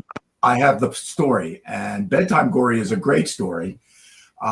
It's about, so many of the EC horror stories were about greed and greedy people getting their comeuppance. And this one's a classic because it's about a guy who worms his way into a wealthy family, starts out working for them as a chauffeurs around the old man who is the CEO of the company. And his dream is to become the big man. So I want to be the big man. He marries the boss's daughter, takes the boss out for a ride in his car, rigs the brakes, jumps out of the car and watches the car go over a cliff, kills the boss, kills his father-in-law. Then he starts blackmailing all of the stockholders in the company. I hear you're having an affair. Would you like me to tell your wife, or you're going to give me your stock now? One by one, he blackmails each of them. One of them commits suicide. And his wife finally confronts him and says, you are a monster. You have caused this guy to commit suicide. You've blackmailed all these people. You murdered my father. You're a monster. And he says to her, well, I never loved you anyway. I married you for your money. He decks her with a slap across the face, and he says, now I'm a big man. I'm the majority stockholder. Wakes up the next morning, and he walks into the bedroom, and he sees this 4-poster bed in the bedroom. And he says, what's this? And his wife says, oh, you're a big man now. I wanted to buy you a bed that fit your reign as the big man. This is a beautiful bed, and you deserve it. You are the big man. And he says, take it back. It's ugly, but I'll sleep on it just for tonight. And he wakes up in the middle of the night, and he's manacled to the bed. Gotta get the image. Yeah, I get it. He's got the whole story. That's amazing. The entire original art story. And the bed is a stretch rack. And the wife is cranking up the crank on the stretch rack. And I don't know if you can see it. Oh, yeah. And you can see him being stretched. And she's saying, now you're really a big man. And she's muttering to herself and laughing and going, big man, big man. And of course, the old witch has to have the last laugh when she says, anybody want to buy a 12-foot majority stockholder? You know, and that's what's so great about these horror stories. It's like, you know, they were gruesome or they were horrific, but they had the ghoul-lunatics, which is what they were called. Yes. Or the hosts, and they always had that little, you know, pun at the end. You know, they repeated that in the HBO, you know, the HBO series with the Crypt Keeper was, you know, right up there, and he did the exact same thing. So, but that's and that's the way the comics work. Every comic, I mean, you know, you had the Crypt Keeper, the Old Witch, and the Vault Keeper. Yep. Yeah. And but also just go ahead, Nathan. Just, you know, the great thing about all the EC horror stories is somebody is always getting their just desserts, and that's what makes them so classic. Sure. And yeah, just speaking to what Steve said about how greed is always punished in EC stories. It makes me think of another story that ends in, you know, a similar way with, you know, the wife laughing about, you know, some pun like that with Taint the Meat, which I think I gave you that panels, John, if you want to bring that up. Which takes place in the middle of World War II when meat was being rationed, and there's this butcher. He gets approached to sell like nice choice steaks on the black market, not for points like how most of the meat was being sold at the time, but for actual cash. So he really needs the money, and so, you know, he decides to take it, but eventually he just doesn't have enough stock to sell to his regular customers who aren't paying with cash or paying with points like most people were. So he starts buying horse meat on the side and selling it to them. Everybody around town starts getting sick, and as he needs to save more and more points to, you know, sell his choice cuts on the black market, he eventually gets some tainted meat, like stale, old meat, sells it to everybody in town. And he goes back home, and his wife confronts him because she's found out, like, you know, you're selling everybody, you know, this old meat.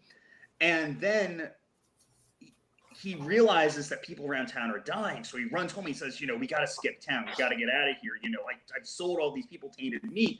And he lists all the families I sold it to. And one of the families, his son was over at their house for dinner. So his, you know, like 8-year-old son walks in, and he's got a stomach ache, and he passes out and falls over on the floor dead, like right there in front of him and his wife.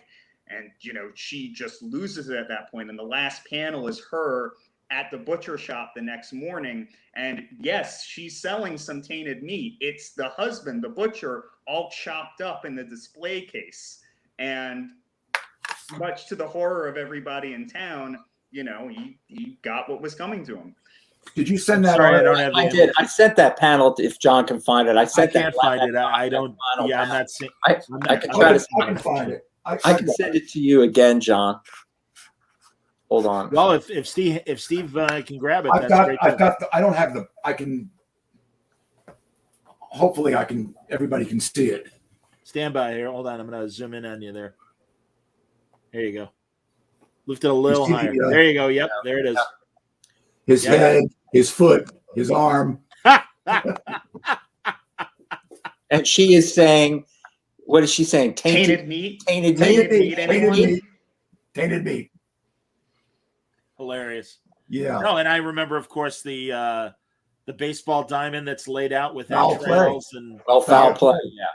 Where foul the, play. There you go. Yeah, yeah. I think I did. Is that one you sent me? No, I did not send foul. No problem. I've got that one here, John. That's the one about the pitcher in the minor leagues who wants to be in the majors desperately.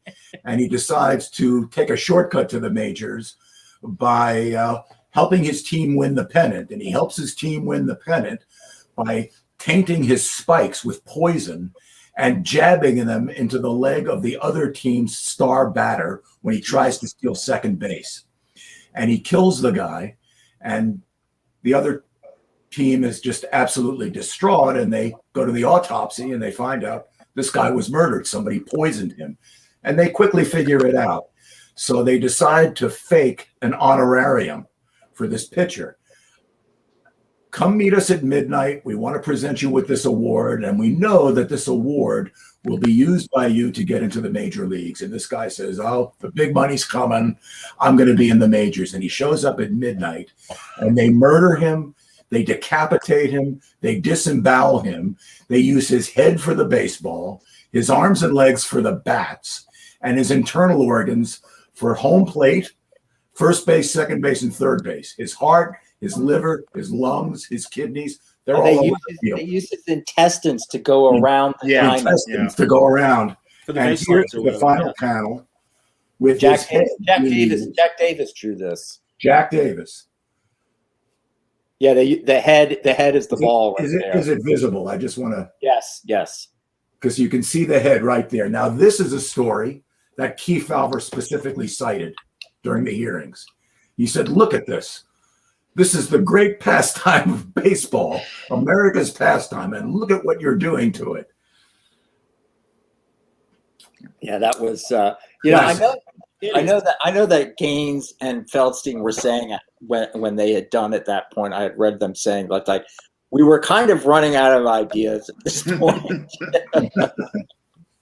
Well, again, they were, because Feldstein, if you read in the EC library and the back material, the back stories about it, Feldstein talked about how he had to start hiring.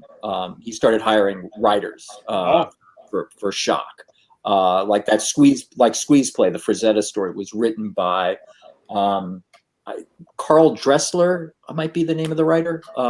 They hired a number of writers, because they were getting burned out. well, but again, They were doing retreads of stuff, too much stuff, so they wanted to bring in some people with some fresh ideas. and was it lack of sales that kind of closed the door on Pictofiction at the end of the day?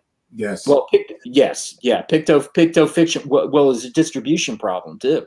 I mean, they couldn't get anybody to put it up on the stands, and it was competing. You got to remember, this was a magazine, so it was kind of like the predecessor to what Mad became. Right. Mad, to avoid the code, Mad became a black and white magazine. But before they did that, this was their experiment to go into magazine. It didn't do well because they were sold well. Yeah, from the get-go, it never really sold well. Gaines and Feldstein weren't going to go down without a fight, but they just couldn't make it work, which was too bad. But it just didn't sell well. I don't think that kids wanted to read more text and see fewer pictures and weren't willing to shell out a quarter for it. And I think adults probably didn't want to see more comic book stuff, and they were already looking to some of the paperbacks. It was like they were ahead of their time for adult material, and they were kind of they lost the they lost the kids, from comic books. So and the post trend stuff, which was all the Comics Code stuff, that the psychoanalysis and what was the one about the newspapers? I think MD was one too. There was MD was another one. There was the one that Johnny Craig did, which was actually very good, which was about the newspaper. And I can't think of the name of that. Extra was really good. The other one that was really good was Valor, which I was talking about before, which had the amazing art in it, and that was another post-trend code approved. But all of them failed. They all failed. And I think is Extra collected? Extra, well, Russ collected everything. The final bit was that he had not done yet was Pictofiction, and I don't know if Dark Horse has gotten around on their EC archives to Extra yet. I know they're doing Pictofiction now. They may have. I know they've published a number of the post-trend books, but I'm not sure if they've gotten to Extra yet. Okay. But it wasn't just that they weren't selling. It was that the publishers, the distributors, just weren't carrying them.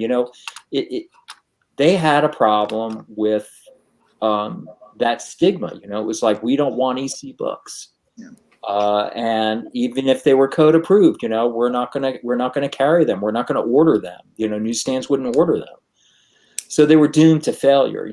So it's almost amazing how Mad was a success. And John, you were talking about Feldstein not getting the credit he deserves. I don't think he gets the credit he deserves for Mad, because Mad achieved the height of circulation, the amazing heights of circulation that it reached, which was over 1 million under Al Feldstein as editor. I always looked at Mad as Gaines's last laugh. EC's redemption, okay? Coming out of the Phoenix, coming out of the ashes and just laughing at everyone and saying, here I am back again, and I'm beating all of you. I'm outselling every single one of you with a brand new, brilliantly satirical magazine with wonderful artistry. Mad Magazine was the Daily Show of its day. And it was in print, but it was hard hitting in satire. Nobody was safe. Another wonderful thing was a lot of people, various advertisers wanted to be in Mad Magazine, and Feldstein's, or rather Gaines is like, nope. That's the whole point, is we're making fun of you. We're making fun of you, exactly. Yeah, and turned down significant money for these ads and stuff because he knew they probably would have been like, well, we don't want that you making fun of cigarettes while we're trying to push cigarette ads. And so no, you're right. And truly, the contributors, not just the artists, but the columns or the articles that would show up in Mad Magazine, written by the comedians of the day, like Ernie Kovacs and Mel Brooks, and some of these. I don't know if Mel did, actually. Forgive me. But I know that, great satirical. Well, Dave Berg was a great illustrator. Yeah. The Lighter Side was just as funny with its stories as it was its art. Oh, absolutely. Yeah. All that stuff was memorable. I think that, if you want to. Mort Drucker. Will Elder. You're talking about a massive influence. You're mentioning Ernie Kovacs, Mel Brooks, both of whom were influenced by Mad. Where would Saturday Night Live be without Mad? Oh, absolutely. Kovacs' show. Did Freeberg contribute? I don't know if Freeberg contributed to Mad or not. He did. I don't know. Yeah. No, Stan Freeberg did. I know that John, you and I did a show. Remember, we got together when Mad was canceled because you and I were so upset and so angry about Mad being canceled. And it's still out there, but it's all reprint now, or it's mostly reprint. Right. But I think if anybody is interested in the history of Mad, especially once it became a magazine, John and I did a pretty good job of going over the entire history, and even stuff. Talking about Mort Drucker, about like the great story about how Mort Drucker got hired by Gaines and Feldstein, because Mort Drucker was nobody. They didn't know who he was. He had come to their offices, and Gaines and Feldstein were big Brooklyn Dodgers fans, and they were listening to the Dodgers game, and So Feldstein said, should we look at this guy's work? Should we talk to this guy? And Gaines was like, you know what? If the Dodgers win today, he can come in. We'll talk to him. Only if the Dodgers win. I'll be in a good mood and I'll want to talk to him. And that's how Mort Drucker got it. That's how Mort Drucker got his start with Mad. They won that. Came in and showed. I remember the age of 9. When I was in 4th grade, I would smuggle Mad into school. I would smuggle copies of Mad magazine into the classroom. I'm sure a lot of kids did. Oh yeah. Also, I'm sorry, I lost my train of thought. Now, the more recent, because Drucker was certainly known for his movie parodies and television parodies, and his ability to caricature recognizable stars. His Godfather parody and Poseidon Adventure come to mind as two of my favorites as a little kid. But the recent people, I know there was a Kickstarter where they actually independently put out the same kind of movie parodies of things, of current films.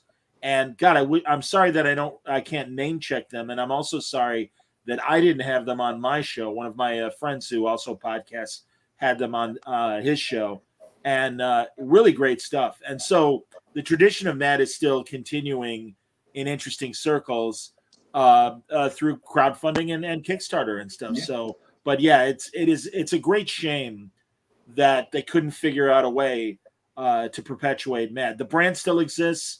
I have no idea if Cartoon Network still does its Mad TV sketch show. I don't think that they do. I don't either, which is a shame because that was a really funny show that really did echo more so than the sketch comedy live action show did. As much as people like Will Sasso and Phil Lamar came from, and Howard Stern's guy from back in the day, and I'm blanking on his name, but a lot of good people were on Mad TV. But Mad TV, in my opinion, was always kind of hit and miss. This Cartoon Network one, man, they really understood the essence of Mad, and it's a shame that I never watched that. Nathan, did you watch that? I know about it. I never like watched it that closely, but I know about it, and it's. Does anybody remember the Mad paperback anthologies? Of course. That's how that's most of the time. That's how I discovered the early Mad stories, like Super Duper Man. That was Wally Wood, wasn't it? That was Wally Wood. Absolutely. And that's again. Will Elder was adept at being able to ape other artists' styles, and I'm telling you, it was the comic book revenge on the highfalutin newspaper cartoonists who looked down at comic book artists, because some of those Mad parodies that Elder did, especially the ones about Disney and Mickey Mouse, Mickey Rodin, those were and the Inner Sanctum one that he did, where the door is squeaking and he's got the candle on the floor, and there was so much stuff going on in Elder's splash pages. Yep. Who did Starchy? That was Will Elder. Okay, there you go. I'm looking up. And Wally Wood eventually came back to the Feldstein edited Mad, and he did some really great stuff for Mad in the 60s. Who did the King Kong parody? That was Will Elder. That was Elder. Yeah, that was Elder. Ping Pong, I think it was. Ping Pong. Yes. Yeah. Ping Pong. Yeah. And Bat Boy and Ruben also was. Bat Boy and Ruben. Right. Yes. Absolutely. I'm getting the Starchy first panel for everybody to take a look at because they'll love who's in it beyond the obvious. Also, by the way, and I'm glad. And also, what about in Mad Magazine? Also, they did the whole thing about McCarthy, Joe McCarthy, where they showed Joe McCarthy with the bloody axe. I mean, they were not afraid to parody Joe McCarthy. There was a gentleman that did a message to us about Spy versus Spy, which is another one that was great. Nathan grew up bombing each other. I had a collected paperback of every Spy versus Spy. That was fell apart. You looked at that thing so much, Nathan. It fell apart. It fell apart. Yep, it fell apart. Those paperbacks were amazing, and everybody was featured. We haven't even mentioned Don Martin. And Don Martin, yes. but no great Jack Davis stuff. Here's this Will Elder panel from Starchy, and not only do you get RT and Jughead, but there's Barney and Annie in there. So That's great. no, and I always, for modern comic book writers and readers, I should say, especially the initial run of Harley Quinn that Amanda Conner and Jimmy Palmiotti did. Will Elder went on to Playboy magazine and created one of the great series, Little Annie Fanny. Right. And I always said to Jimmy and Amanda, I'm like, you guys are doing Little Annie Fanny with Harley in the Fanny role. And they're like, yeah, and Jimmy, I have no idea if he was just like, poker facing, he's like, yeah, I can see that. I'm like, come on, man. No, it's that was high praise. That's high praise. But it was well earned, man. Because truly, sure. and before I forget, because we were talking about it earlier, because I hope that they continue to do Kickstarters. It's Tom Richmond is one of the later Mad artists that was doing these movie and TV parodies on his own and crowdfunding them and stuff.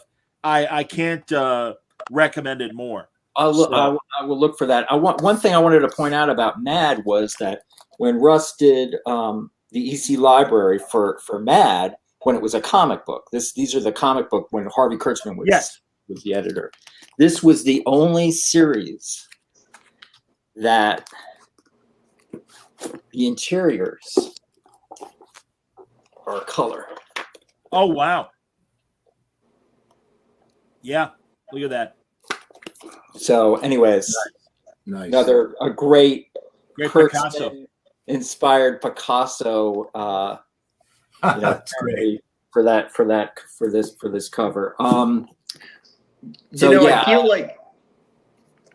I feel like we've almost come full circle now that we've brought up Mad, and it would be amiss to not also bring up what, out of reading all the EC comics, I think I've landed on as my favorite, Two-Fisted Tales, which kind of completes the circle of all the new trend EC comics. And I really love Two-Fisted Tales. I really love the war stories, but especially the historical stuff.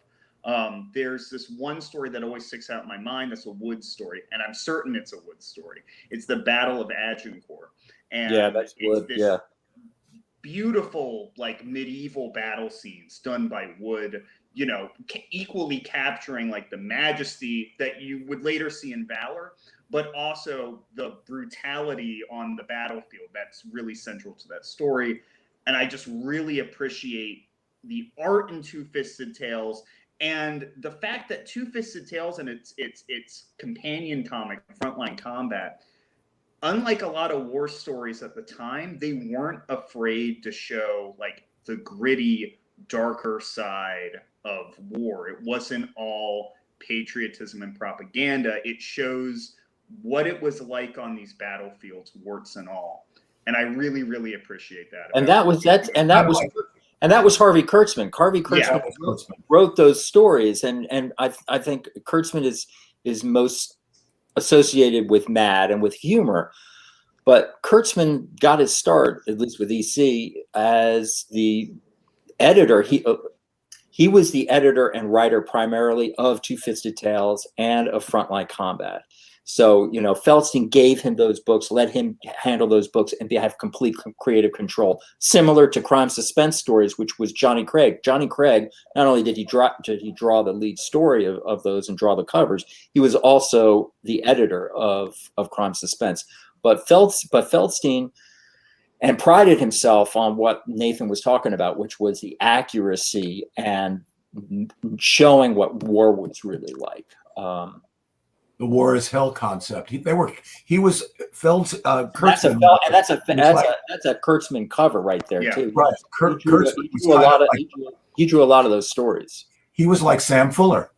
His stories read like a Sam Fuller war movie. If you watch Fixed Bayonets or any of the Sam Fuller war movies, absolutely. Fuller was the same way. It was like, this isn't John Wayne stuff. That's not what war is about. John Wayne never saw combat. I saw combat, and I know what it's like. And it's exactly what Kurtzman was doing. Agreed. Yeah. Absolutely. No, cool stuff. And also, like, follow the through line post EC with Kurtzman getting hired by Hugh Hefner and those 2 issues of Trump. Yeah.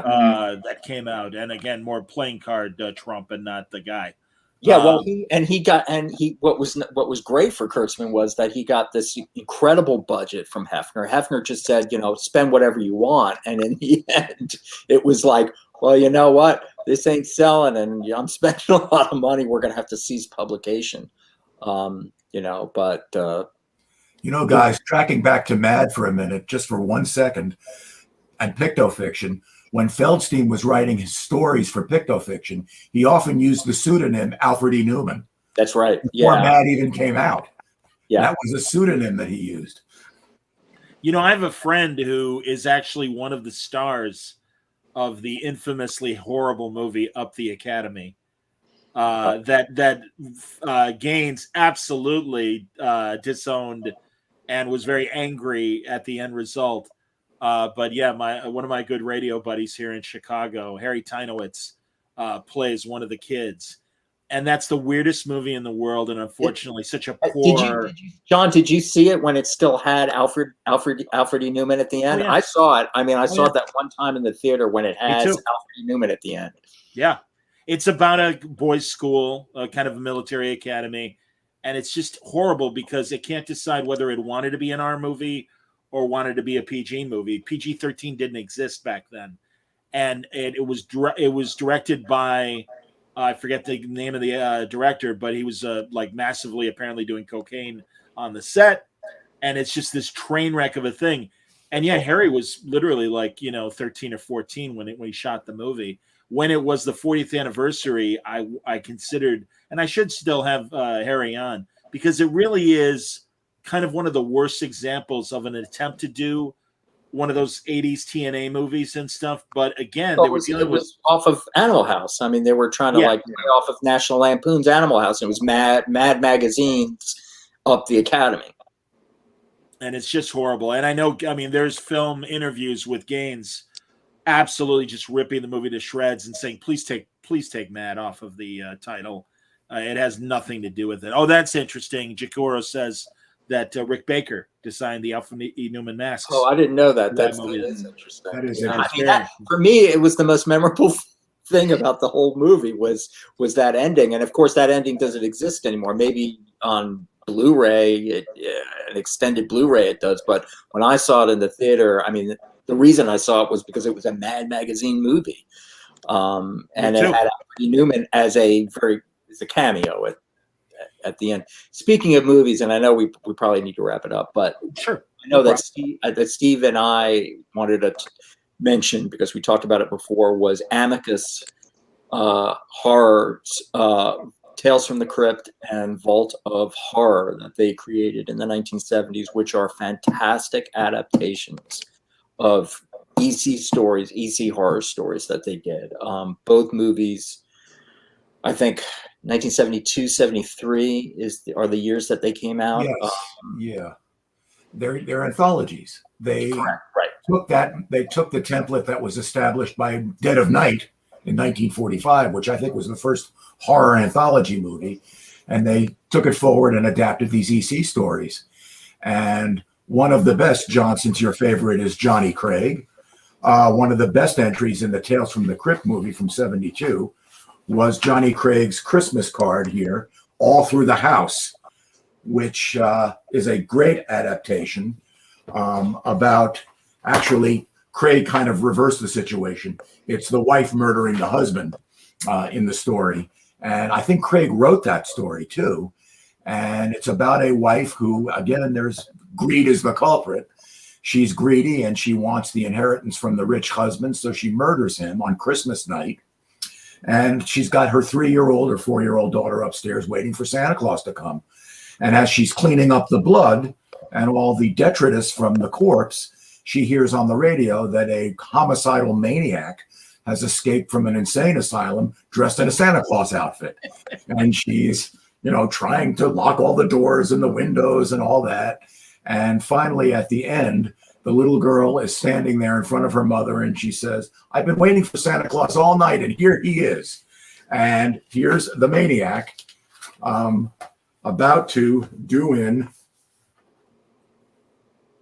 the mother dressed in his Santa Claus outfit. And Joan Collins played the murderess, played the woman Yeah. in the Amicus movie. And it's a great segment. It is a great. There's a number of good ones. The one that Steve, you and I were talking about, the one of with Peter Cushing that was in the Vault of Horror. Poetic Justice. Correct. And I was going to bring up. Sorry, No, John. all I was going to say is I was going to finish your thought about these movies, and then I'll bring up what I was going to bring up. Just there was another one which is a pretty famous EC story about a horrible guy who's a landlord of these blind people who are in a tenement house, and the guy owns a dog, and the dog is terrorizing all the people in the tenement house, and he treats the blind people horribly, and how they get their revenge on him, which is really brutal. And in the end, the guy's dog ends up eating him. Eating his own. It is. Well, in the comic, they like lock him in a room, and then they like do all. They starve the dog, and then they line. They do all this work on the tenement house, and they line the walls with razor blades, right? And they open up the door, and he has to walk through this labyrinth of tight walls with razor blades. He's like, okay, I can do this, no problem. And then he hears the other door open up behind him, and the dog's coming. And he's like, oh my God, I have to run. And then they shut off the lights, so he has to do it blind. And it's perfect. And what they've done is they've starved the dog. They've been starving his dog for days. Right. This fellow here who's just sent us a message asked if that was the final segment in the movie, and it was. That was the last entry in that movie. Yeah. Well, that's awesome. I also wanted to compare those movies because Jacuro says, are they better than George Romero's Creepshow? And of course, Creepshow and Stephen King kind of blatantly, it's the one thing about King that bothers me. I thought that they were better. I thought that Tales from the Crypt was better. I think they're better. In fact, I think, in my opinion, those Amicus movies are better than the Tales from the Crypt HBO series. They're fantastic. They're excellent.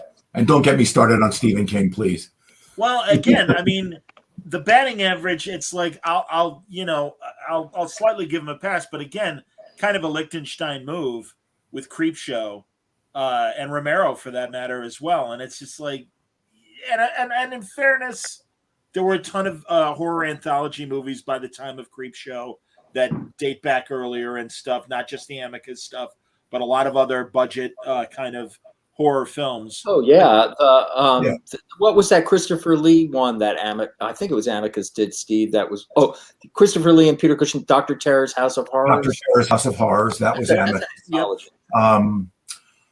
There was another Amicus. God, I can't remember the name of the title of it. And of course, there was Asylum, but that had nothing to do with EC. That was an anthology of Robert Bloch stories. That's a great movie. It's a great movie. Yeah.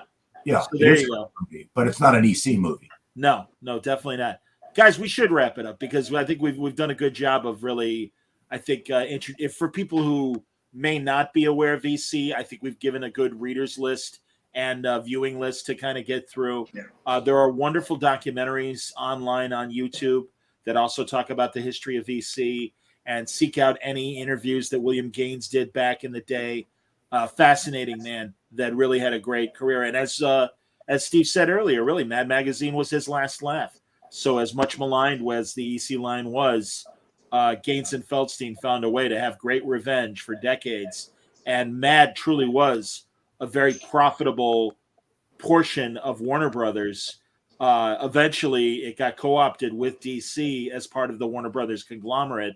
But Gaines, for a very long time, was still able, and Feldstein were still able to pull the strings on Mad and kind of run its destiny well into the 80s. And I think that people can go to old comic book shops and old bookstores, and if you can find Mad magazines, and you can usually find them pretty cheap, from the 60s and 70s specifically, any of them, grab as many as you can, read them. They're hilarious. They're fantastic. It's not only a slice of life of that period of time, but it's just, you will see how influential that satire and what they did is now. I mean, you'll see so many things like John said, like The Daily Show, and there's just so much Saturday Night Live, and there's so much that was influenced by Mad. Well, and as a radio performer, as I was in the '90s, a lot of my early comedy came from reading these books with my older